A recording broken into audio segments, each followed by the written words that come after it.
ഹരേ Krishna devotees.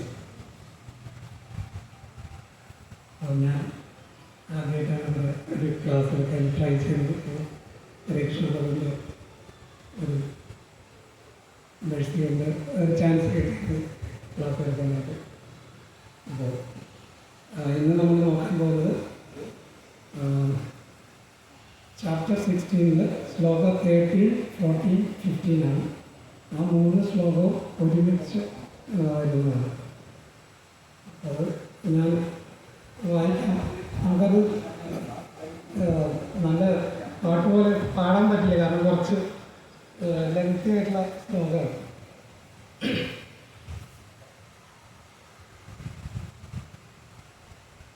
ശ്ലോക 13, 14, 15.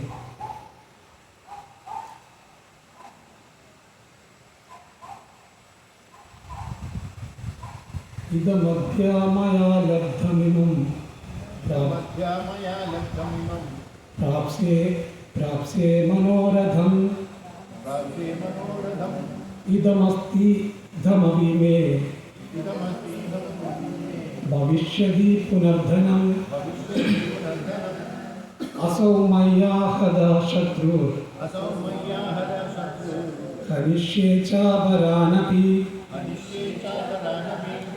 ഈശ്വരോ ഹമം ഭോഗി സിദ്ധോഹം ബലവാൻ സുഖി ആദ്യോ ബീജനവാനസ്മി കോന്യോസ്തി സദൃശോ മയാ യക്ഷ്യേ ദാസ്യസ്മി മോദിഷ്യ ഇതി ജ്ഞാനവിമോഹിതഃ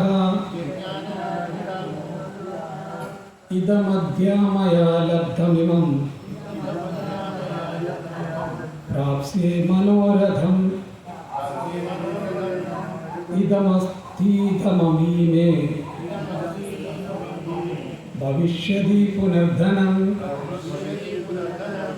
അസൗ മയ്യാ ഹദാ ശത്രുർ ഹരിഷ്യേ ചാപരാനപി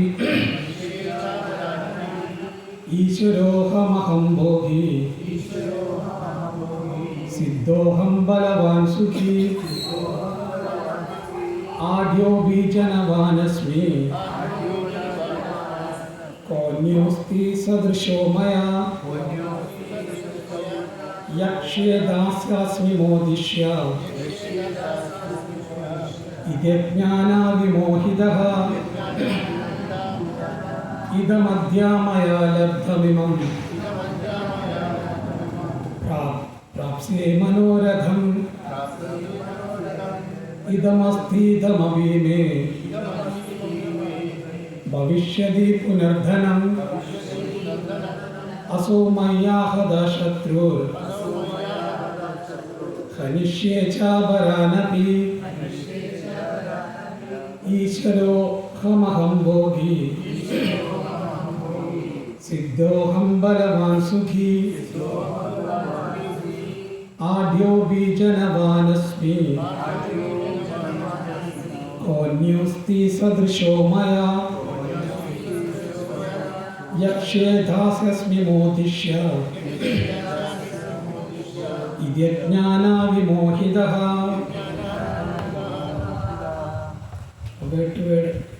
അർത്ഥം പറയാം.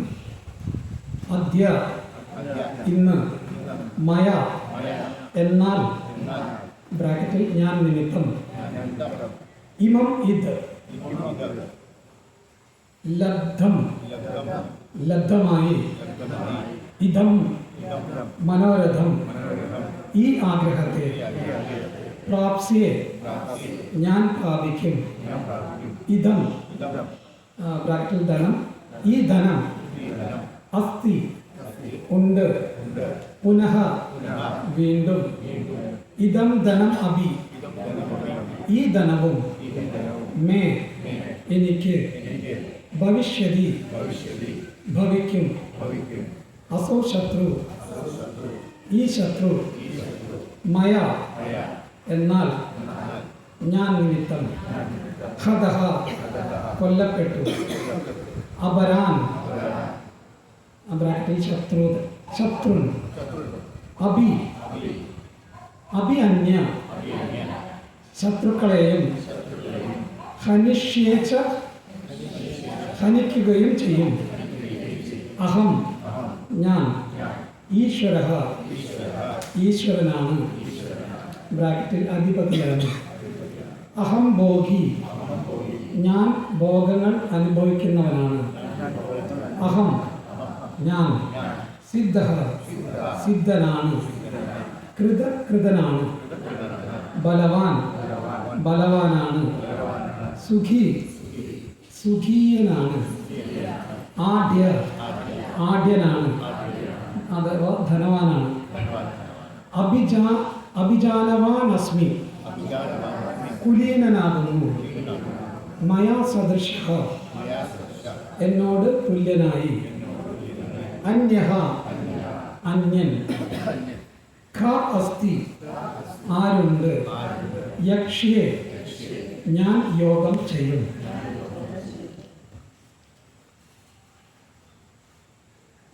വിവർത്തനം വാക്യം. വിവർത്തനം ബൈ ജനക്ക് ശീലപ്രഭാവിക്ക് ജയ.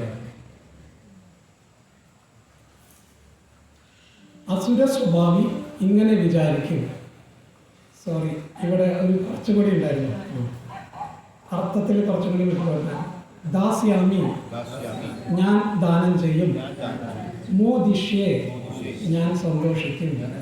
ഇതി എന്നിങ്ങനെ. തേ അവർ. അജ്ഞാന വിമോഹിത അജ്ഞാനത്താൽ വിമോഹിതന്മാരായിരിക്കുന്നു. ഇനിയാണ് വിവർത്തനം. അസുര സ്വഭാവി ഇങ്ങനെ വിചാരിക്കും. ഇന്നെനിക്ക് ഇത്രയേറെ ധനമുണ്ട്. എൻ്റെ പദ്ധതികൾ അനുസരിച്ച് ഞാൻ ഇനിയും ധനമാർജിക്കും. ഇത്രയേറെ ധനം എനിക്കിപ്പോഴുണ്ട്. അത് ഭാവിയിൽ കൂടിക്കൂടി വരികയും ചെയ്യും. അയാൾ എൻ്റെ ശത്രുവാണ്. ഞാൻ അയാളെ കൊന്നു. ഇനിയുള്ള ശത്രുക്കളെയും ഞാൻ കൊല്ലും. ഞാൻ എല്ലാറ്റിനും ഉടമയാണ്. ഞാൻ സുഖിയനാണ്. എല്ലാം തികഞ്ഞവനും ബലവാനും സന്തുഷ്ടനും സമ്പന്നനുമാണ്. കുലീനരായ ബന്ധുക്കൾ ഉണ്ട് എനിക്ക്. എന്നോളം ശക്തിമാനും സന്തോഷവാനുമായി ആരുണ്ട്. ഞാൻ യാഗങ്ങൾ അനുഷ്ഠിക്കും, ദാനം ചെയ്യും, സന്തോഷിക്കും എന്നെല്ലാം ഓർത്ത് അവർ അജ്ഞാനത്താൽ മോഹിതരാകുന്നു.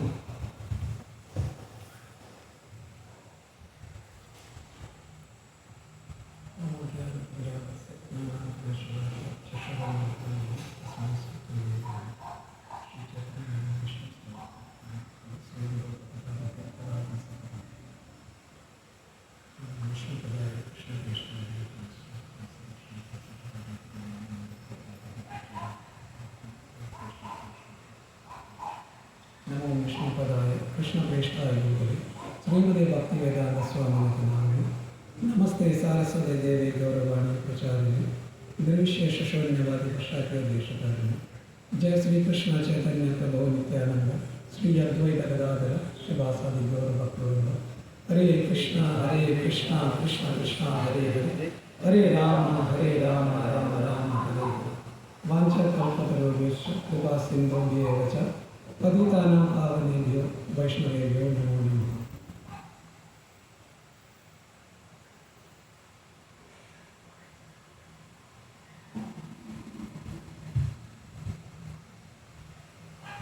ഹരേ കൃഷ്ണ.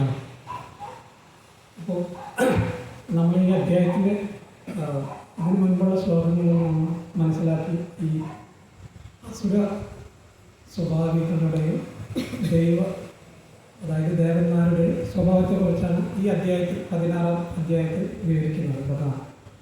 അപ്പോൾ ഞാൻ മനസ്സിലാക്കുന്നത് ഈ മറ്റ് അധ്യായങ്ങളെ അപേക്ഷിച്ച് ഈ അധ്യായം നമുക്ക് വളരെ എളുപ്പത്തിൽ റിലേറ്റ് ചെയ്യാൻ പറ്റുന്ന ഒരു സബ്ജക്റ്റ്. കാരണം കൂടുതലും അസുരന്മാരെ പറ്റിയാണ് ഇതിൽ പറയുന്നത്. അപ്പോൾ നമുക്ക് മറ്റൊരാൾ പറഞ്ഞു തരേണ്ട ആവശ്യമില്ല. നമുക്ക് സ്വയം നോക്കിക്കഴിഞ്ഞാൽ തന്നെ ഒരുപാട് അസുര ക്വാളിറ്റീസ് നമ്മളിൽ ഇവിടെ കൂടിയിരിക്കുന്ന എല്ലാവരും അല്ല, കുറച്ച് അറ്റ്ലീസ്റ്റ് എൻ്റെ മൈസെൽഫിനുള്ളത് നമുക്ക് മനസ്സിലാക്കാൻ പറ്റും. കാരണം എത്രമാത്രം ആസ്വദിക ഗുണങ്ങൾ നമ്മുടെ ഉള്ളിലുണ്ടെന്ന് നമുക്ക് വളരെ വ്യക്തമായിട്ട് മനസ്സിലാകും. അത് നമുക്കൊരാൾ പുറമേ നിന്ന് നമുക്ക് പറഞ്ഞു തരേണ്ട ആവശ്യമില്ല, അല്ലാതെ തന്നെ നമുക്കറിയാം. പക്ഷെ ഭഗവാൻ എന്നാലും ഈ ശ്ലോകങ്ങളുടെ ഭൂരിഭാഗം, ഈ ചാപ്റ്ററിൻ്റെ ഭൂരിഭാഗം ഒരു അസുഖ ഗുണമുള്ള വ്യക്തി എപ്രകാരമായിരിക്കും അയാൾ പെരുമാറുന്നത്, എന്താണ് അയാളുടെ ഒരു മാനസികാവസ്ഥ എന്നുള്ള വിവരങ്ങളാണ് കൂടുതൽ ഈ അധ്യായത്തിൽ പറയുന്നത്. അപ്പോൾ മറ്റ് അധ്യായങ്ങളിൽ കുറച്ചും കൂടി ഡീപ്പായിട്ടുള്ള സബ്ജക്റ്റ് സംസാരിക്കുമ്പോൾ നമുക്കത് മനസ്സിലാക്കാൻ കുറച്ച് ബുദ്ധിമുട്ട് കാണും. കാരണം ഒരു ഉദാഹരണം, ഞാൻ ആത്മാവാണ്, ഈ ശരീരമല്ലാന്ന് കേൾക്കുമ്പോൾ നമുക്ക് തിയറിറ്റിക്കലി നമുക്കത് വളരെ ഈസി ആയിട്ട് നമുക്കത് മനസ്സിലാക്കാം. ഓക്കെ, ഞാൻ ഈ ശരീരമല്ല, ഞാൻ ആത്മാവാണ്. പക്ഷെ പ്രാക്ടിക്കലി നോക്കുമ്പോൾ പലപ്പോഴും ആ തലത്തിലേക്ക് നമുക്ക് വരാൻ കഴിയില്ല. കാരണം എപ്പോഴും ആ ബോഡിലി കോൺഷ്യസ്നെസ്സിലായിരിക്കും നമ്മൾ ബിഹേവ് ചെയ്യുന്നുണ്ടായിരിക്കുക. ആ ഒരു നോളജ് ആ ഒരു തലത്തിലെത്തിയ ഒരു വ്യക്തിക്ക് മാത്രമാണ് അത് മനസ്സിലാവുന്നത്, അല്ലെങ്കിൽ ആ രീതിയിൽ ബിഹേവ് ചെയ്യാൻ പറ്റുന്നത്.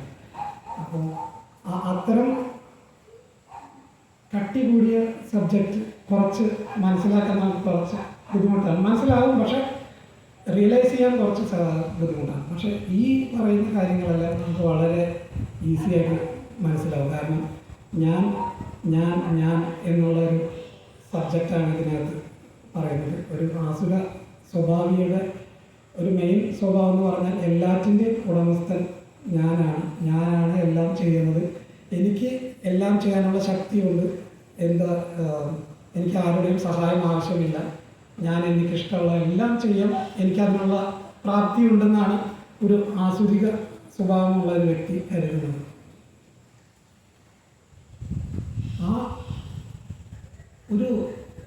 ആ ഒരു വ്യക്തിയുടെ ആ ആസുരിക സ്വഭാവം എപ്പോൾ മാറുമെന്ന് നമ്മളിപ്പോൾ മനസ്സിലാക്കേണ്ടത്. അതായത് ഏതെങ്കിലും ഒരു സാഹചര്യം അയാൾക്ക് വരുമ്പോൾ, ഒരു ദുർഘടം വരുമ്പോഴാണ് അയാൾക്ക് മനസ്സിലാകുന്നത് താൻ എത്രമാത്രം ഒരാളെ, മറ്റുള്ളവരെ അല്ലെങ്കിൽ ഭഗവാനെ ഡിപ്പെൻഡഡ് ആണെന്ന് നമുക്ക് മനസ്സിലാക്കണം.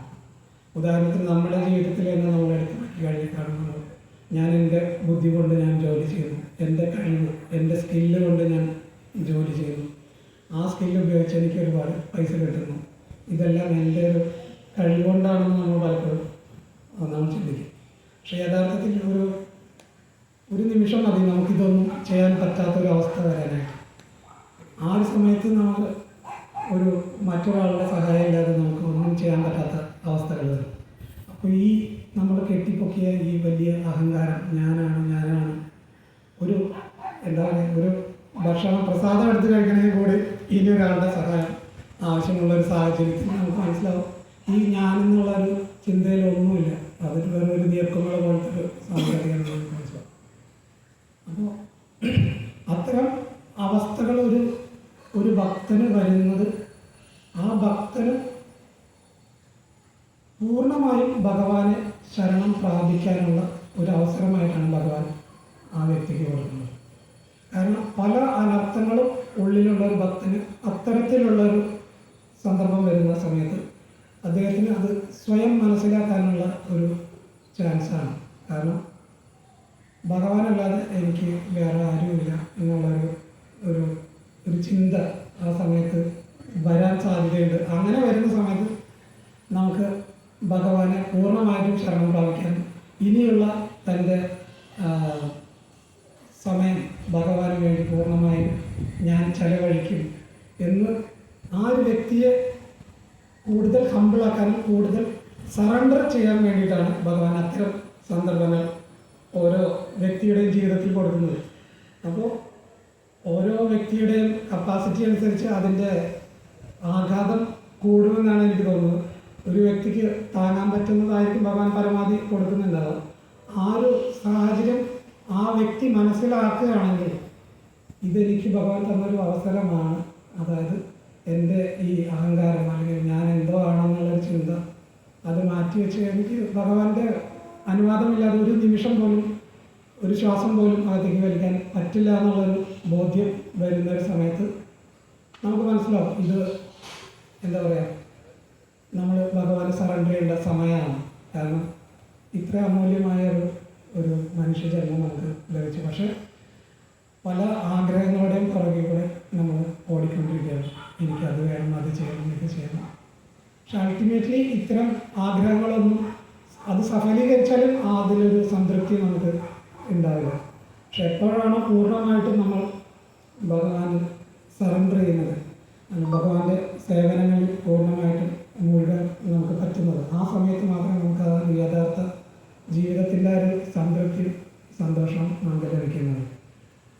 അപ്പോൾ ഇത്തരം സന്ദർഭങ്ങൾ ഓരോ വ്യക്തിയുടെയും ജീവിതത്തിൽ, പലരുടെയും ജീവിതത്തിൽ പല തരത്തിലായിരിക്കും ഇത്തരം അനുഭവങ്ങൾ ഉണ്ടാകുന്നത്. അപ്പോൾ ആ അനുഭവങ്ങളെ നമ്മൾ ഭഗവാന് സറണ്ടർ ആവാൻ വേണ്ടിയിട്ട് ഉള്ളൊരു അവസരമായി കാണുകയും കൂടുതൽ കൂടുതൽ ഭഗവത് സേവനങ്ങൾ ഏറ്റെടുക്കാൻ ശ്രമിക്കുകയും ചെയ്യുക എന്നുള്ളതാണ് നമുക്ക് ചെയ്യാൻ പറ്റുന്ന ഒരു കാര്യം. ഇപ്പോൾ നമ്മൾ സ്വയം ഒരു എന്താ പറയുക, നമ്മൾ ഒരുപാട് കാലമായിട്ട് ഭക്തി പ്രാക്ടീസ് ചെയ്യുന്ന ആളുകളായിരിക്കും, പലതരം സർവീസുകളും ചെയ്യുന്നുണ്ടായിരിക്കും. പക്ഷേ ഒരു പ്രോഗ്രസ് ഇല്ലാന്ന് നമുക്ക് പലപ്പോഴും തോന്നും. ഞാൻ ഒരുപാട് കാലമായി ജപിക്കുന്നു, ഞാൻ പല സേവനങ്ങളും ചെയ്യുന്നു, ഞാൻ കൂടുതൽ എൻ്റെ സ്വയം എനിക്ക് തോന്നിയ എന്നെ പറ്റി ഞാൻ മനസ്സിലാക്കിയ കാര്യങ്ങൾ ഞാൻ പറയുന്നു. നമ്മളിങ്ങനെ ജപിക്കുന്നു, ഒരുപാട് ജപിക്കുന്നു, അല്ലെങ്കിൽ 16 മാല ജപിക്കുന്നുണ്ട്, പറ്റുന്ന രീതിയിൽ സർവീസ് ചെയ്യുന്നുണ്ട്. പക്ഷെ ആ ഒരു പ്രോഗ്രസ് നമുക്ക് തോന്നുന്നില്ല. കാരണം എവിടെ തുടങ്ങിയ അവിടെ തന്നെ നിൽക്കുന്ന, അല്ലെങ്കിൽ അതിനേക്കാൾ ഒരുപടി താഴെ നിൽക്കുന്ന ഒരു പ്രതീതിയാണ് പലപ്പോഴും.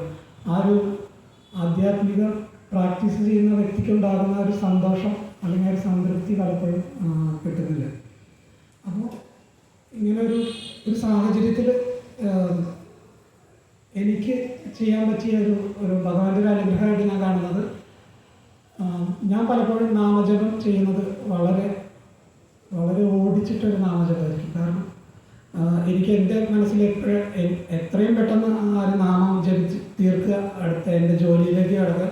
ജോലിയിൽ ഞാൻ ഒരു 12 hours അല്ലെങ്കിൽ 13-14 hours ഒക്കെ ഒരു ഡേ ഞാൻ സ്പെൻഡ് ചെയ്യും. പക്ഷെ നാമം ഞാൻ എപ്പോഴും വളരെ ചുരുങ്ങിയ സമയത്തിനുള്ളിൽ നാമജപം ഞാൻ കംപ്ലീറ്റ് ചെയ്ത് ഞാൻ ജോലി ചെയ്തുകൊണ്ടേയിരുന്നു. പക്ഷെ ഒരു സമയത്ത് എനിക്ക് ശരിക്കും നാമം ജപിക്കാൻ ഒരു ട്രൈ ചെയ്യാൻ കഴിയും. അതായത് പൂർണ്ണമായും ആ 16 അക്ഷരങ്ങളും കേൾക്കുന്ന രീതിയിൽ ജപിക്കാൻ തുടങ്ങി. അങ്ങനെ ഞാൻ സ്വയം അത് ട്രൈ ചെയ്യാറുണ്ട്. എന്നെ തന്നെ സ്വയം പുഷ് ചെയ്തുകൊണ്ട് ഞാൻ അത് ട്രൈ ചെയ്തു. ആ ട്രൈ ചെയ്ത സമയത്ത് എനിക്ക് ശരിക്കും എന്താ പറയുക, നമ്മൾ ആ ഒരു കുറച്ച് സമയത്തെങ്കിലും ആ ഒരു നാമത്തിൻ്റെ ഒരു സന്തോഷം എനിക്കുണ്ടായിരുന്നു. ആ നാമം ജപിക്കുമ്പോൾ ഉണ്ടായിരുന്ന സന്തോഷം. അപ്പോൾ രാധാനാഥ് സ്വാമി മഹാരാജിൻ്റെ ഒരു കോട്ടിൽ കേട്ടതാണ്, 99% ഡിവോട്ടീസിൻ്റെയും ആധ്യാത്മിക പുരോഗതി ഇരിക്കുന്നത് അവരുടെ നാമജപത്തിനെ ഡിപ്പെൻഡ് ചെയ്തുകൊണ്ടാണുള്ളത്. നമുക്ക് പലപ്പോഴും പല ജ്ഞാനം, അറിവ് നമുക്ക് പലതുണ്ടായിരിക്കും. പല സബ്ജക്റ്റിനെ പറ്റി നമുക്ക് ഭാഗവതം നന്നായി പഠിച്ചിട്ടുണ്ടാകും, അല്ലെങ്കിൽ ഒരുപാട് ശ്ലോകാസ് നമുക്കറിയുന്നുണ്ടാകും, നല്ല രീതിയിൽ പ്രഭാഷണം ചെയ്യുന്ന ഒരു വ്യക്തിയായിരിക്കാം. പക്ഷേ എങ്കിലും അവർക്ക് ആ ഒരു സാറ്റിസ്ഫാക്ഷൻ വരാത്തത് എന്തുകൊണ്ടാണെന്ന് വെച്ചാൽ, കാരണം അവർ നാമത്തിന് പൂർണ്ണമായിട്ട് ആശ്രയിക്കാത്തത് കൊണ്ടാണ്. കാരണം കലിയുഗത്തിൽ ഹരിനാമം അല്ലാതെ മറ്റൊന്നുമില്ല. അത് നമുക്കെല്ലാവർക്കും അറിയാം ശ്ലോകം, ഹരേ നാമ ഹരേ നാമ ഹരേ നാമ എന്നൊക്കെയുള്ള കലവ് നാസ്തേവ നാസ്തേവ നാസ്തേവ ഗതിരങ്ങൾ. പിന്നെ ഹരിനാമത്തിനെ ഗ്ലോറിഫൈ ചെയ്തുകൊണ്ട് ഒരുപാട് എല്ലാ ഗ്രന്ഥങ്ങളിലും അവസാനം വന്ന് നിൽക്കുന്നത് ഹരിനാമത്തിൻ്റെ പ്രാധാന്യത്തെക്കുറിച്ച് മാത്രമാണ്. അപ്പോൾ നമ്മുടെ ഒരു ജീവിത ശൈലി, അല്ലെങ്കിൽ എൻ്റെ ഒരു ജീവിതത്തിൽ നോക്കുകയാണെങ്കിൽ ആ ഒരു നാമത്തിന് അത്രമാത്രം നമ്മൾ പ്രാധാന്യം കൊടുക്കാത്തതും നാമത്തിനെ ബഹുമാനിക്കാത്തതും, അല്ലെങ്കിൽ നാമം ജപിക്കുന്ന സമയത്ത് നമ്മൾ ചെയ്യുന്ന അലസത അല്ലെങ്കിൽ അശ്രദ്ധമായ നാമം ജപിക്കുന്നതും, നാമാപരത്തിൻ്റെ പത്താമത്തെ അപരാധം നമുക്കെല്ലാവർക്കും അറിയാം. നാമത്തിൻ്റെ എന്താ പറയുക, മലയാളത്തിൽ എങ്ങനെ പറയാം, നാമത്തിൻ്റെ പ്രാധാന്യം മനസ്സിലാക്കിയിട്ടും പൂർണ്ണ വിശ്വാസമില്ലാതെയും അശ്രദ്ധമായും നാമം ജപിക്കുന്നത് അപരാധമാണ്. അപ്പോൾ ആ ഒരു നമുക്ക് ഈ പറഞ്ഞ നാമത്തിനെ കുറിച്ചുള്ള എല്ലാ ഗ്ലോറിഫിക്കേഷനും, നാമത്തിൻ്റെ എല്ലാ ഡീറ്റെയിലും നമുക്കറിയാം. എന്നിട്ടും നമ്മൾ നാമത്തിനെ ശരിയായ രീതിയിൽ ബഹുമാനിക്കാതെ വളരെ അലസമായി എന്താ പറയുക, ആ നാമജപം എത്രയും പെട്ടെന്ന് തീർക്കുക എന്നുള്ളൊരു മനസ്സ് കൊണ്ട് നമ്മളങ്ങ് ജീവിക്കുന്നു, തീർക്കുന്നു. അങ്ങനെ തീർക്കുന്ന ഒരു വ്യക്തിക്ക് ഒരിക്കലും ചൈതന്യ മഹാപ്രഭു ശിക്ഷാഷ്ടകത്തിൽ പറഞ്ഞതുപോലെ ചേതോദർപ്പണമാർജനം അവിടെ സംഭവിക്കില്ല. കാരണം ആ നാമം അവിടെ ശരിയായ രീതിയിൽ നമ്മൾ പ്രവർത്തിക്കുന്നില്ല. അതുകൊണ്ട് ആ ക്ലീനിങ് ഒരിക്കലും സംഭവിക്കില്ല. അപ്പോൾ നമ്മൾ ഈ തെറ്റായ പ്രാക്ടീസ് നമ്മളത് തുടർന്ന് കൊണ്ടുപോയാൽ അത് നമുക്ക് ഒരിക്കലും അത് പ്രോഫിറ്റ് ബെനിഫിറ്റ് ആവില്ല. കാരണം ചെറിയൊരു ബെനിഫിറ്റ് ഉണ്ടാവും. അശ്രദ്ധമായ നാമം ജപിച്ചാലും അത് ബെനിഫിറ്റാണെന്ന് ഭാഗവതത്തിൽ പറഞ്ഞിട്ടുണ്ട്.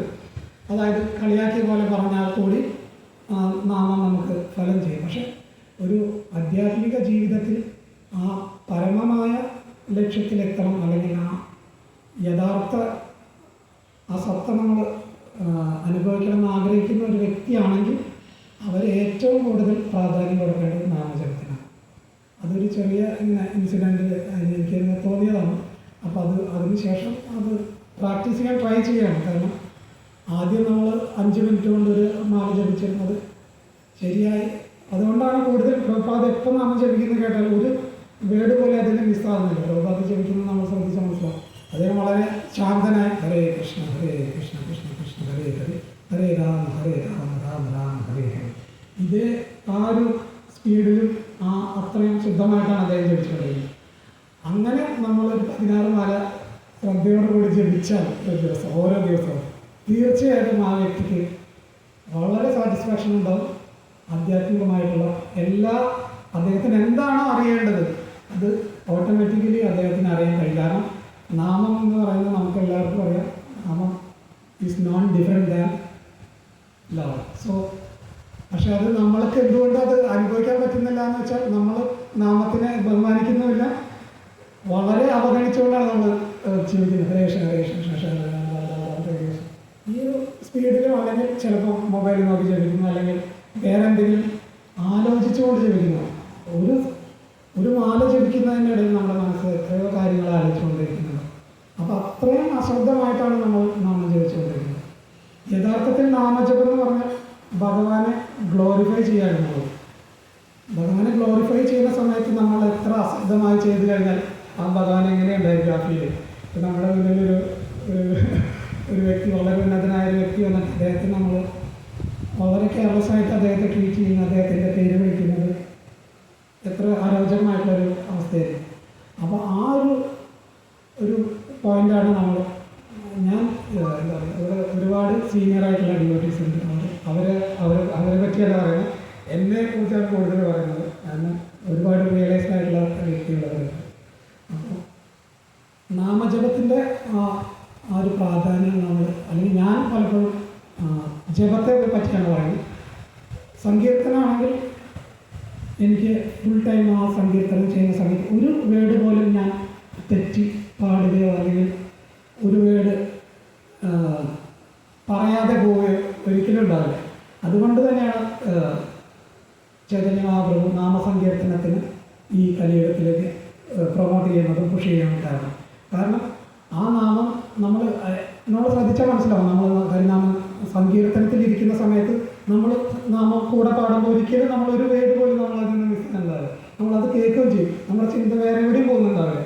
ആ ഒരു സങ്കീർത്തനത്തിൻ്റെ ഒരു പവറാണ് നമ്മൾ ആ സമയത്ത് നമുക്ക് മനസ്സിലാവുന്നത്. പക്ഷെ ഇത് ആ പവർ നമുക്ക് ജപത്തിൽ വരുമ്പോൾ അത് കിട്ടുന്നില്ല. കാരണം നമ്മൾ വളരെ അശ്രദ്ധമായി നമ്മൾ ജീവിക്കുന്നു. അതുകൊണ്ട് തന്നെ ആ ഒരു വ്യക്തിയുടെ ജീവിതം ഒരുപാട് 10 വർഷം നാമം ജപിച്ചത് അതുകൊണ്ടൊരു പ്രോഗ്രസ് ഉണ്ടോയെന്ന് ചോദിച്ചു കഴിഞ്ഞാൽ സ്വയം നോക്കിക്കഴിഞ്ഞാൽ നമുക്ക് ഇല്ല. പുറമേക്ക് നമുക്ക് എക്സ്റ്റേണലി നമുക്ക് കാണിക്കാൻ പറ്റും അഡ്വാൻസ്ഡ് ആണ്, പക്ഷെ ഇൻറ്റേർണലി സ്വയം നമുക്ക് നോക്കിയാൽ മനസ്സിലാവും നമ്മൾ. അതുകൊണ്ടാണ് ജാതനാഥ സ്വാമി മഹാരാജ 6 ലെക്ചറിൽ പറഞ്ഞത് 99% ഓഫ് ഡിവോട്ടീസിൻ്റെ ആ ഒരു പ്രോഗ്രസ് ഈ നാമജപത്തിന് ഡിപ്പെൻഡഡ് ആണ്. അപ്പോൾ ഈ പ്രഭുപാദം പറഞ്ഞിട്ടുണ്ട്, ഞാൻ ഈ കാണുന്ന ബുക്കുകളെല്ലാം എഴുതിയതും ഈ കാണുന്ന ബിൽഡിംഗ് ടെമ്പിളെല്ലാം കൊണ്ടുവന്നതും ഈ നാമജപം ചെയ്യാൻ വേണ്ടിയിട്ടാണ്. കാരണം വിദേശീയർക്ക് ഭഗവാൻ ആരാണെന്ന് അറിയില്ല. അപ്പോൾ അവർക്ക് ഭഗവാനെക്കുറിച്ച് കാണാനും പഠിക്കാനും ഡയറ്റീസ് കൊണ്ടുവന്നു, ബുക്സ് എഴുതി. അതിൻ്റെ എല്ലാം അൾട്ടിമേറ്റ്ലി അവർ ചെയ്യേണ്ട പ്രവൃത്തി എന്താണെന്ന് വെച്ചാൽ നാമം ജപിക്കാൻ വേണ്ടിയിട്ടാണ്. ഇതെല്ലാം അതിനെ സപ്പോർട്ട് ചെയ്യുന്ന ഘടകങ്ങളായിട്ടാണ് ശ്രീല പ്രഭുപാദം കൊടുക്കുന്നത്. അപ്പോൾ പലപ്പോഴും നമ്മൾ ബാക്കി കാര്യങ്ങളെല്ലാം വളരെ കെയർഫുള്ളായിട്ട് ചെയ്യും. ഇപ്പോൾ ഡയറ്റി വർഷിപ്പ് ചെയ്യുന്നതും അല്ലെങ്കിൽ മറ്റു കാര്യങ്ങളെല്ലാം വളരെ കെയർഫുള്ളായിട്ട് ചെയ്യും. പക്ഷെ നാമത്തിൻ്റെ അടുത്ത് വരുമ്പോൾ നമ്മളതെല്ലാം വിടും. നാമം നമ്മൾ വളരെ റിലാക്സ്ഡായി അല്ലെങ്കിൽ വേറെ എന്തെങ്കിലും കാര്യം ചെയ്യുമ്പോൾ ചെയ്യാൻ പറ്റുന്ന ഒരു കാര്യമായിട്ട് നമ്മൾ കണ്ടു, അല്ലെങ്കിൽ ഞാൻ കണ്ടു. അങ്ങനെ കുറേ കാലം അങ്ങനെ ആ ഒരു അലസതയിൽ നാമത്തിനെ കൂടെ കൊണ്ടുപോയി. അതുകൊണ്ട് തന്നെ ആ ഒരു പ്രോഗ്രസ് നമുക്ക് സ്വയം നോക്കി കഴിഞ്ഞാൽ മനസ്സിലാവുന്നില്ല, കാരണം എവിടെ എത്തിയിട്ടില്ല. ഇപ്പോൾ രാവണൻ്റെ ഒരു ഉദാഹരണം നമുക്ക് നോക്കിയാൽ മനസ്സിലാവും. അദ്ദേഹം വേദം മുഴുവൻ പഠിച്ചിട്ടുള്ള ഒരു വ്യക്തിയാണ്. പക്ഷെ അദ്ദേഹം രാമനാമത്തിന് സറണ്ടർ ചെയ്തില്ല. അതുകൊണ്ട് തന്നെ അദ്ദേഹത്തിൻ്റെ ആ ജ്ഞാനത്തിന് ഒരു ഉപയോഗമില്ലാണ്ടായിരുന്നു. പക്ഷെ നേരെ മറിച്ച് വിഭീഷണൻ രാമനാമത്തിന് സറണ്ടർ ചെയ്ത ഒരു അസുരനാണ്. പക്ഷെ അദ്ദേഹം ഭഗവാന്റെ ഒരു ഉത്തമ ഭക്തനായിരുന്നു. അപ്പോൾ ആ ഒരു അറിവ് ഉണ്ടായതുകൊണ്ട് മാത്രം കാര്യമില്ല. ആ അറിവ് എവിടെ പ്രയോഗിക്കണം എന്നുള്ളത് ശരിയായ രീതിയിൽ പ്രയോഗിച്ചാൽ മാത്രമേ ആ അറിവ് കൊണ്ട് നമുക്ക് ഉപയോഗമുള്ളൂ. കാരണം ഒരുപാട് പഠിച്ചു, അല്ലെങ്കിൽ ഒരുപാട് ടൈം സ്പെൻഡ് ചെയ്ത് പഠിക്കുന്നത് തെറ്റാണെന്നല്ല ഞാൻ പറയുന്നത്. കാരണം നമ്മുടെ അറിവില്ലായ്മയെ മുറിക്കുന്നത് ഈ ജ്ഞാനമാണ്, ഇൻ്റലിജൻസ് ആണ്. അപ്പോൾ ആ അറിവിന് വേണ്ടി നമുക്ക് വായിക്കാം. പക്ഷേ പലപ്പോഴും ഞാൻ അല്ലെങ്കിൽ എന്നെ പോലുള്ള ഡിവോട്ടീസ് ചെയ്യുന്ന ഒരു മിസ്റ്റേക്ക് എന്ന് പറഞ്ഞാൽ അത് അവിടെ അങ്ങ് സ്റ്റോപ്പായി. പിന്നെ ഈ നാമത്തിനെ എപ്പോഴും നമ്മളൊരു അവഗണനയോടുകൂടി അല്ലെങ്കിൽ അതിന് കൊടുക്കേണ്ടതായിട്ടുള്ള പ്രാധാന്യം ഒരിക്കലും നമ്മൾ കൊടുക്കാറില്ല. അപ്പോൾ അങ്ങനെ വരുന്ന ഒരു ഡിവോട്ടി എത്ര കാലം അത് പ്രാക്ടീസ് ചെയ്താലും ആ ഒരു പ്രോഗ്രസ് ഉണ്ടാവില്ല. എവിടെ നിന്നു അവിടെ തന്നെ നിൽക്കും. അതല്ലെങ്കിൽ കൂടുതൽ പുറകിലേക്ക് പോയിക്കൊണ്ടേയിരിക്കും. അപ്പോൾ എന്നാണോ ഒരു വ്യക്തി ബോധപൂർവം നാമം ജപിക്കാൻ സ്റ്റാർട്ട് ചെയ്യുന്നത് എന്നാണ് അദ്ദേഹത്തിൻ്റെ പുരോഗതി തുടങ്ങുന്നത്, ഡിവോഷണൽ പുരോഗതി. അപ്പോൾ നമുക്ക് എല്ലാവർക്കും ചെയ്യാൻ പറ്റുന്ന കാര്യം ഏറ്റവും പ്രധാനം മൈൻഡ് കൺട്രോൾ ചെയ്യുക എന്ന് പറഞ്ഞാൽ വളരെ ബുദ്ധിമുട്ടുള്ള കാര്യമാണ്. കാരണം മൈൻഡ് അതിൻ്റെ ഒരു നേച്ചർ അതാണ്, അത് എപ്പോഴും അത് പോയിക്കൊണ്ടേയിരിക്കും. പക്ഷേ പ്രഭുപാദ് പറഞ്ഞത് അറ്റ്ലീസ്റ്റ് നമ്മൾ ട്രൈ ചെയ്യുകയാണെങ്കിൽ, അതായത് ഉച്ചത്തിൽ ജപിക്കുക, നാമം ജപിക്കുമ്പോൾ ഉറക്കെ ജപിക്കുക, അത് കേൾക്കാൻ ട്രൈ ചെയ്യുക. അങ്ങനെ ഒരു പ്രാക്ടീസ് നമ്മൾ തുടങ്ങി വയ്ക്കുകയാണെങ്കിൽ അത് ആദ്യം ഒരു 1 റൗണ്ട് നമുക്ക് ഉച്ചത്തിൽ ജപിച്ചുകൊണ്ട് അത് കേട്ടുകൊണ്ട് ജപിക്കുക. പിന്നെ അത് നമുക്ക് കൂട്ടി 2 റൗണ്ടാക്കും. ബാക്കി റൗണ്ട്സ് നമ്മൾ ഓടിച്ചിട്ട് ജപിച്ചാലും അങ്ങനെ ഗ്രാജുവലി നമ്മളത് കൂട്ടി ആ ശരിയായ നാമജപത്തിലേക്ക് നമ്മളെല്ലാവരും അല്ല, അറ്റ്ലീസ്റ്റ് എന്നെ പോലുള്ള ആളുകൾ ആ ഒരു നാമജപത്തിൻ്റെ പൂർണ്ണമായ ആ രീതിയിലേക്ക് വന്നാൽ മാത്രമേ ഈ കാണുന്ന എല്ലാ പ്രാക്ടീസിനും ഒരു ഫലം ഉണ്ടാവുള്ളൂ. അതല്ലെങ്കിൽ നമ്മൾ ഈ പറഞ്ഞ പോലെ എവിടെയാണ് തുടങ്ങിയത് അവിടെ തന്നെ നിൽക്കുന്ന ഒരു അവസ്ഥയാണ്.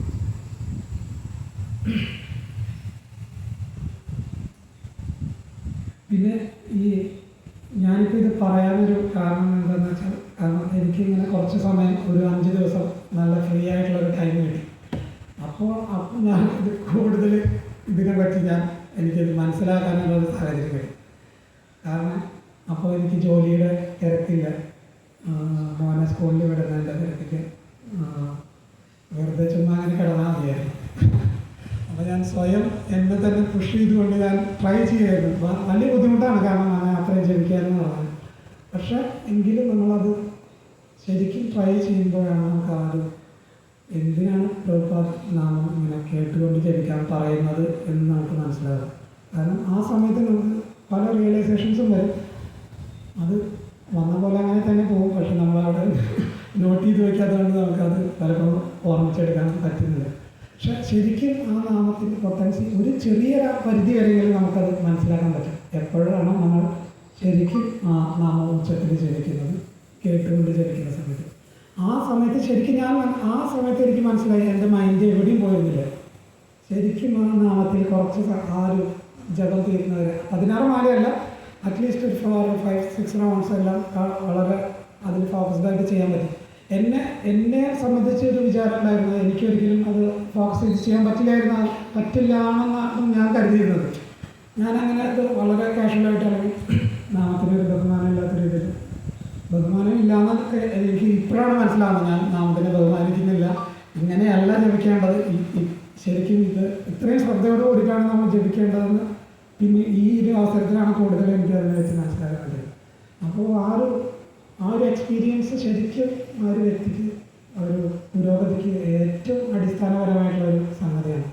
അപ്പോൾ നമ്മൾ ഒരു മാല ജപിക്കുന്ന ആളായാലും 2 മാല ജപിക്കുന്ന ഒരു വ്യക്തിയാണെങ്കിലും ആ ചെയ്യുന്ന ആ ഒരു മാല അത്രയും ശ്രദ്ധയോടും ബഹുമാനത്തോടും ശ്രദ്ധയോട് കൂടിയിട്ട് നമ്മൾ ചെയ്യുകയാണെങ്കിൽ തീർച്ചയായിട്ടും ആ വ്യക്തിക്ക് വളരെ നല്ലൊരു അഡ്വാൻസ്മെൻ്റ് ഉണ്ടാവും. അദ്ദേഹത്തിൻ്റെ ആ ഒരു ഡിവോഷണൽ പുരോഗതി ഉറപ്പായിട്ടും ഉണ്ടാവും. അപ്പോൾ അതിൻ്റെ ഒരു ചെറിയൊരു ടേസ്റ്റാണ് എനിക്ക് അന്ന് കിട്ടിയത്.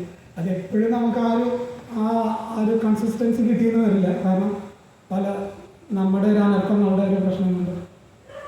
പക്ഷെ ആ ഒരു ബോധ്യം വന്നു എനിക്ക്, ഇങ്ങനെ ചെയ്തു കഴിഞ്ഞാൽ തീർച്ചയായിട്ടും ആ ഒരു ലക്ഷ്യത്തിലേക്ക് എത്താൻ പറ്റുമെന്ന് എനിക്ക് മനസ്സിലായി. അതല്ലാതെ നമ്മൾ ഈ പഞ്ചറായ ടയർ വെച്ച് കാർ ഓട്ടിക്കുന്ന പോലെ അത് ലക്ഷ്യത്തിൽ ഒരിക്കലും എത്താൻ പോകുന്നില്ല. ഫുൾ എയറുള്ള ഒരു ടയറിൽ നല്ല പെർഫെക്റ്റായിട്ട് ഓടിച്ചാൽ മാത്രമേ നമുക്ക് അതിൽ എത്തിക്കാൻ പറ്റൂ. ആ ഒരു കാര്യം എനിക്ക് നമ്മുടെ ഡിവോട്ടീസിൻ്റെ അടുത്ത് പറയണം തോന്നി. കാരണം പലപ്പോഴും ചിലപ്പോൾ എൻ്റെ അതേ സിറ്റുവേഷനിൽ പോകുന്ന പല ഡിവോട്ടീസ് ഉണ്ടായിരിക്കും. അപ്പോൾ അവർക്കൊക്കെ എപ്പോഴെങ്കിലും ഒരു സമയത്ത് ആ നാമത്തിന് വേണ്ടി കൊടുക്കുന്ന ആ സമയം അത്രയും എന്താ പറയുക സിൻസിയറായിട്ട് ഭഗവാന് വേണ്ടി ചെയ്യുന്ന ഒരു സേവനമായിട്ട് കണ്ട് ഭഗവാനെ ഗ്ലോറിഫൈ ചെയ്യണം. ശരിക്കും ആ നാമജപം എന്ന് പറഞ്ഞാൽ ഭഗവാനെ ഗ്ലോറിഫൈ ചെയ്യണം. ആ ഗ്ലോറിഫൈ ചെയ്യുന്ന സമയത്ത് നമ്മൾ കെയർലെസ് ആയിട്ടിരുന്നാൽ അല്ലെങ്കിൽ ആ ബഹുമാനം ഇല്ലാത്ത ഒരവസ്ഥയിൽ ഒരിക്കലും ആ നാമം അതിന് ചെയ്യേണ്ട ഒരു ഫലം ഒരിക്കലും നമുക്ക് കിട്ടില്ല.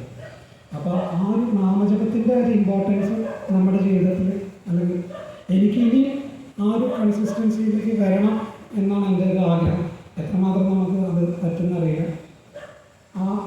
ആ ഒരു തോട്ട് ഒന്ന് ഷെയർ ചെയ്യണമെന്ന് എനിക്ക് ഉണ്ടായിരുന്നു. അതുകൊണ്ടാണ് ഞാൻ പ്രഭുവിൻ്റെ അടുത്ത് പറഞ്ഞത്. എനിക്കൊരു ആഗ്രഹമുണ്ട്. എനിക്ക് ശരിക്കും ഞാൻ എക്സ്പീരിയൻസ് ചെയ്ത കാര്യം എനിക്കിവിടെ പറയാൻ പറ്റുന്നില്ല. കാരണം അത് എൻ്റെ കയ്യിൽ പോയി. ആ സന്തോഷത്തിലാണ് ഞാനിത് പറയുന്നത്. അപ്പോൾ നിങ്ങൾ ചെയ്യാത്ത ആളുകളുണ്ടെങ്കിൽ അത്ര ഒന്ന് ട്രൈ ചെയ്യണം.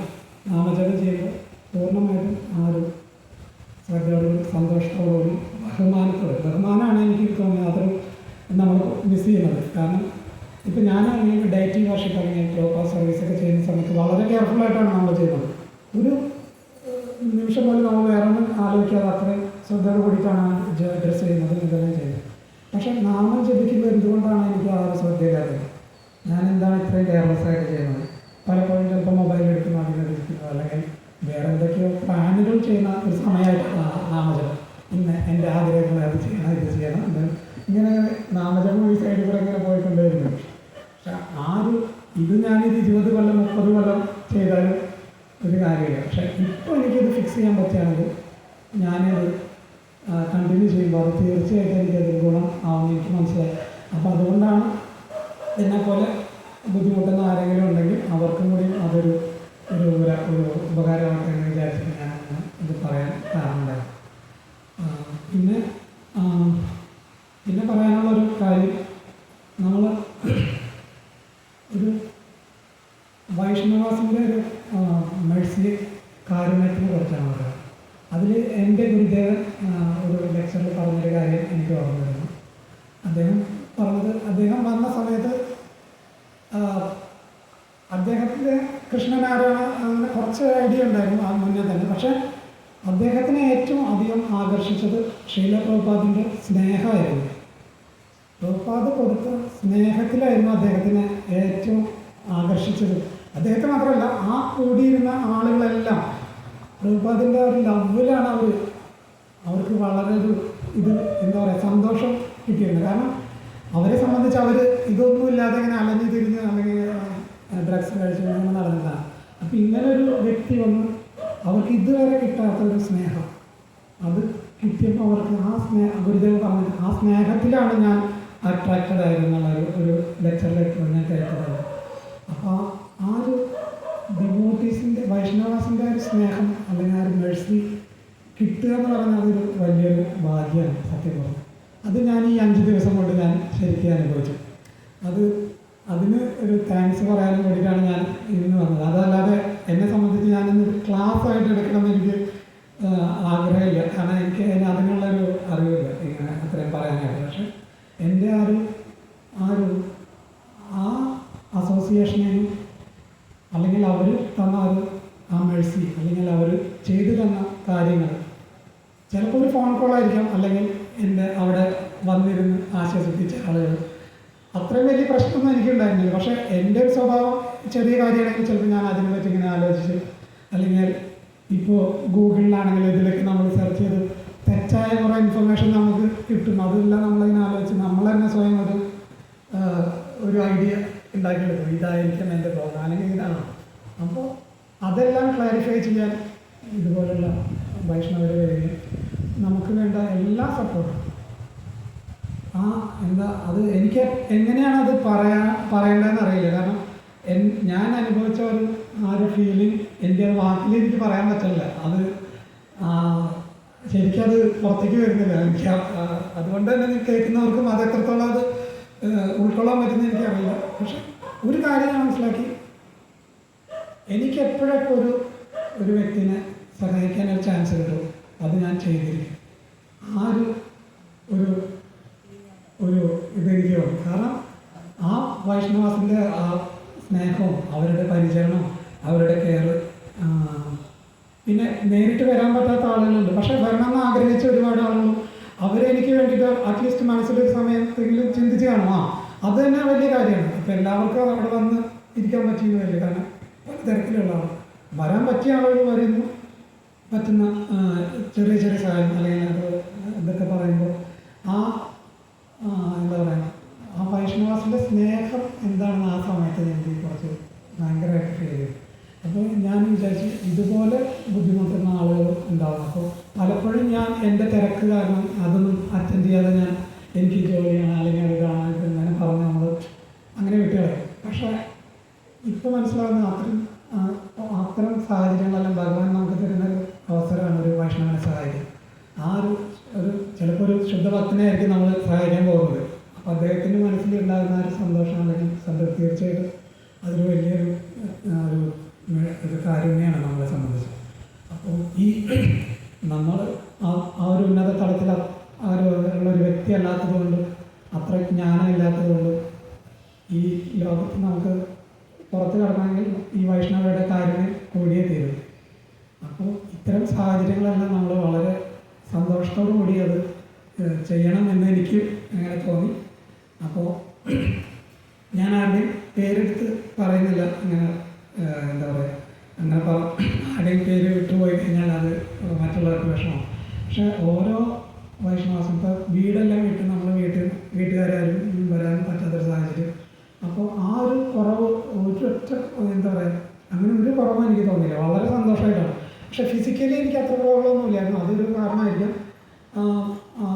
എന്താ പറയുക, അങ്ങനെ ഒരു തളർച്ച അങ്ങനത്തെ ഒരു ബുദ്ധിമുട്ടില്ല. പക്ഷേ ആ ഒരു സമയത്താണ് ഒരു വൈഷ്ണവ കണക്ഷൻ, ആ ഒരു ബന്ധത്തിൻ്റെ വാല്യൂ ഞാൻ മനസ്സിലാക്കിയത്.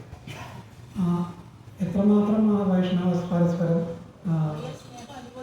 അതെ ആ ഒരു സ്നേഹബന്ധത്തിൻ്റെ ഒരു വിലയാണ് എന്താ ആ മേഴ്സി കാരുണ്യൊക്കെ മനസ്സിലാവും.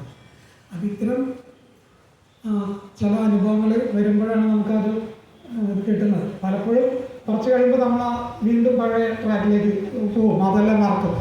അപ്പോൾ അങ്ങനെ ഉണ്ടാവാതിരിക്കണം എന്നുള്ള ഒരു പ്രാർത്ഥനയുള്ളൂ. കാരണം വീണ്ടും ഇനി പഴയ പണ്ടത്തെ ചങ്ങനെന്ന് പറഞ്ഞ ആ ഒരവസ്ഥയിലേക്ക് പോകാതെ ഇനിയും ഇത്തരം എന്താ പറയുക ഒരു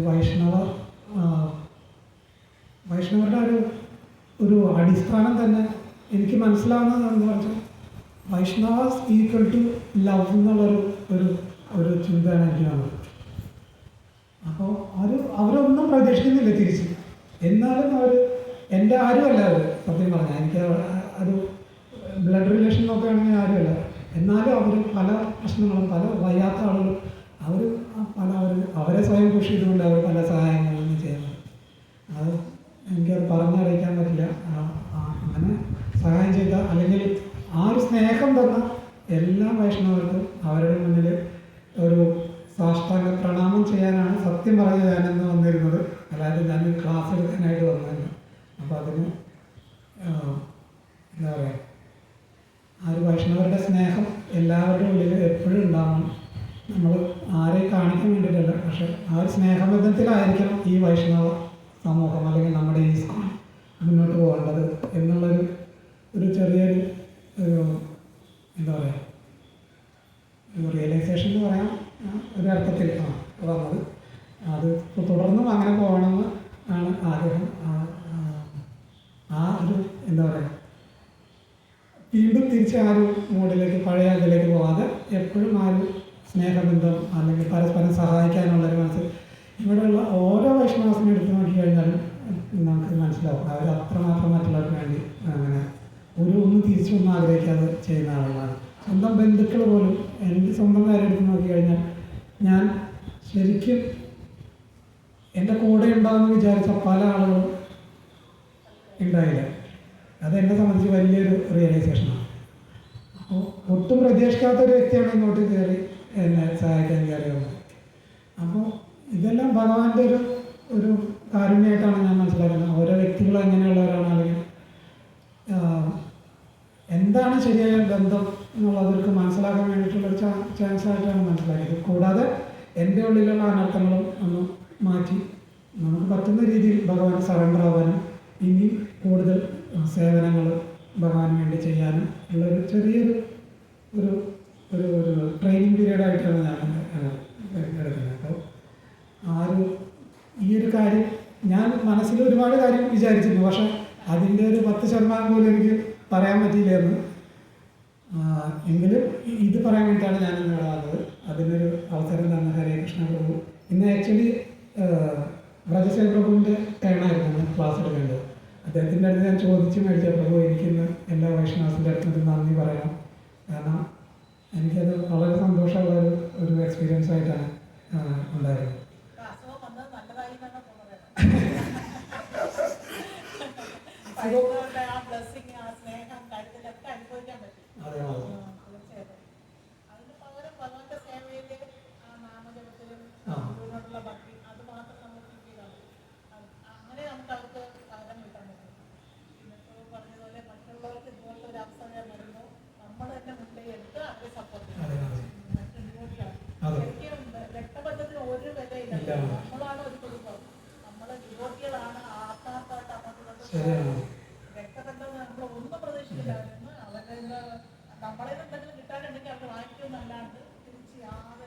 അത്രേ ഉള്ളൂ. എൻ്റെ വളരെ എനിക്ക് ഭയങ്കര ഉറച്ച വിശ്വാസമായിരുന്നു ഇന്നൊരു പ്രശ്നം വരുമ്പോൾ ഇവരൊക്കെ ഉണ്ട് എന്നുള്ള ചിന്തയുണ്ടായിരുന്നു. പക്ഷെ അതെല്ലാം തീർന്നു കിട്ടി. പക്ഷെ വൈഷ്ണവാസ് നമ്മുടെ ഡിവോട്ടീസ് മാത്രമാണ്. ശരിയാണ്, തീർച്ചയായിട്ടും. ഇത്രയാണ് എനിക്ക് പറയാനുണ്ടായിരുന്നത്. ഓക്കെ,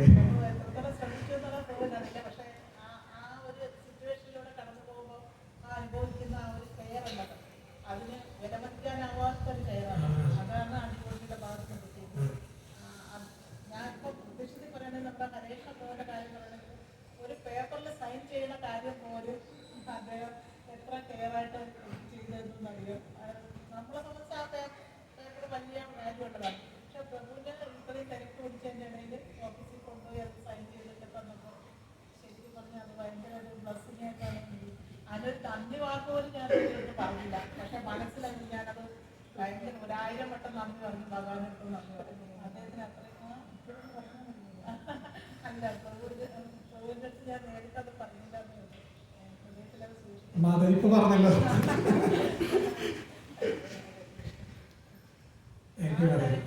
രാത്രി പറഞ്ഞു കൃഷ്ണസേവ പോകുന്ന കണ്ടിട്ട് ഞാൻ മഴയിലോട് പ്രഭുവിൻ്റെ പറഞ്ഞു. ഞാൻ മനസ്സിലാക്കി ഇത്രയും ഡ്യൂട്ടിയും കഴിഞ്ഞിട്ട് പേഷ്യൻറ്റിനെ എല്ലാം നോക്കി കഴിഞ്ഞിട്ട് പിന്നെ അദ്ദേഹത്തിനെ കാണാൻ പോകുന്നു പറഞ്ഞു. അപ്പോഴേ വിളിക്കാൻ നമ്മൾ എത്രത്തോളം കെയർ ചെയ്തു. ഞാനും പ്രതീക്ഷിച്ചില്ല. കാരണം പല ഡിവോട്ടീസും ചെയ്തു തന്ന കാര്യങ്ങൾ ഞാൻ ഒരിക്കലും എക്സ്പെക്ട് ചെയ്തില്ല. അവർ അത്രയും അങ്ങനെ നമുക്ക് വേണ്ടി ചെയ്യും എന്നുള്ളൊരു ചിന്ത ഉണ്ടായിരുന്നില്ല. പക്ഷെ എനിക്ക് തന്നെ അത് ഭയങ്കര ഒരു എന്താ പറയുക ഇൻസ്പിറേഷനും സന്തോഷമായി. അപ്പോൾ നമുക്ക് കിട്ടിയ കാര്യം കുറച്ചെങ്കിലും മറ്റുള്ളവർക്ക് നമ്മൾ കൊടുക്കാൻ പറ്റും, നമുക്ക് പറ്റട്ടെ. കാരണം പലപ്പോഴും ഞാൻ എന്തെങ്കിലും ഇങ്ങനെ സാഹചര്യം വരുമ്പോൾ ഞാൻ എൻ്റെ ജോലി തിരക്കൊക്കെ പറഞ്ഞ് മാറ്റി വയ്ക്കാറുണ്ട്. ഒരു പക്ഷേ ഞാൻ ട്രൈ ചെയ്താൽ എനിക്ക് പോകാൻ പറ്റാവുന്ന കാര്യമായിരിക്കാം. പക്ഷെ ആ സമയത്ത് ഞാൻ അത് ശ്രമിക്കാറില്ല. പക്ഷെ ഇനിയെങ്കിലും അത് മാറ്റി